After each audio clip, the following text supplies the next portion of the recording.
Here to talk about my favorite topic, which is you. That's right, you. Who would you like to be if you could be one of these two guys? Show me one of those guys. If you could be this guy or this guy, which would you be? It wouldn't matter. Why not? They're the same. How about it if you could be one of these three guys? Which would you be? They're still the same. How about it if you could be one of these four guys?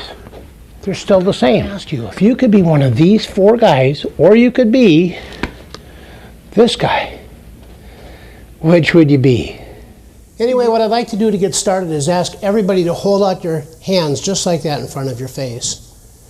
Take a look at that. All of you guys, if you look at your thumb, you'll notice that your thumb stands out from your fingers, right? Well, you know why it does, right? It's because you're outstanding. It's the truth. It's interesting to know that we love a newborn baby not because of what they've done or accomplished, because up to that point in life, they haven't accomplished anything. All they do is they knead and feed. But we love them anyway. We love them for who they are and for whose they are. My life has changed. I became a first-time dad. And I held this little boy in my hands and I told him that he had nothing to worry about because Daddy was here. And I promised him that I would love him forever. No matter what. No matter what. You see the dash in the sentence? That's the way it's written in the Bible. That dash is there. Adam, first and foremost, blames God. That woman that you put here with me, and then he realizes just in the middle of the stream that God's not going to take any of the blame. So he shifts gear and he says, well, she gave me some fruit from the tree and then I ate it. We say, you know, if God didn't want me to sin, well, why did he place that temptation in front of me?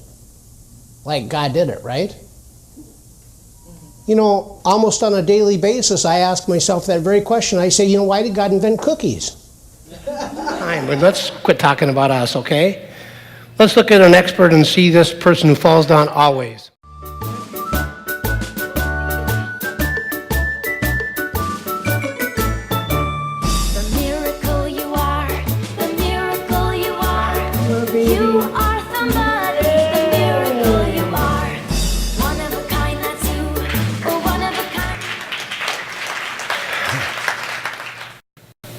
Minutes ago, we agreed that she was a perfect, precious child of God.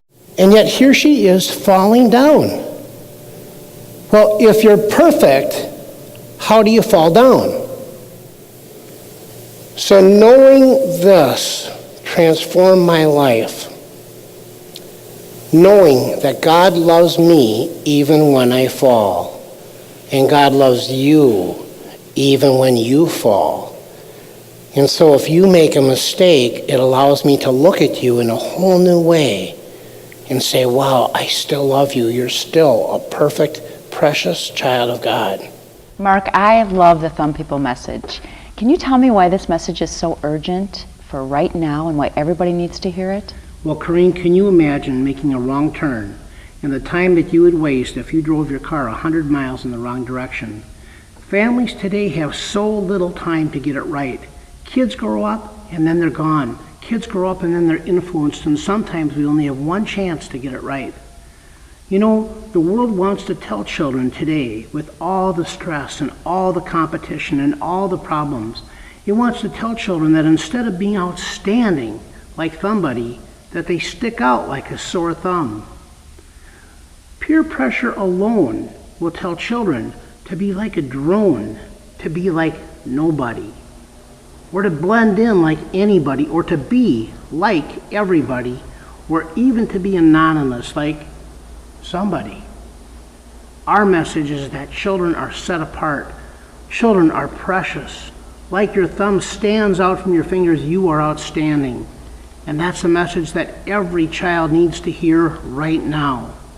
We're all at a point of decision, and there's absolutely no time to waste.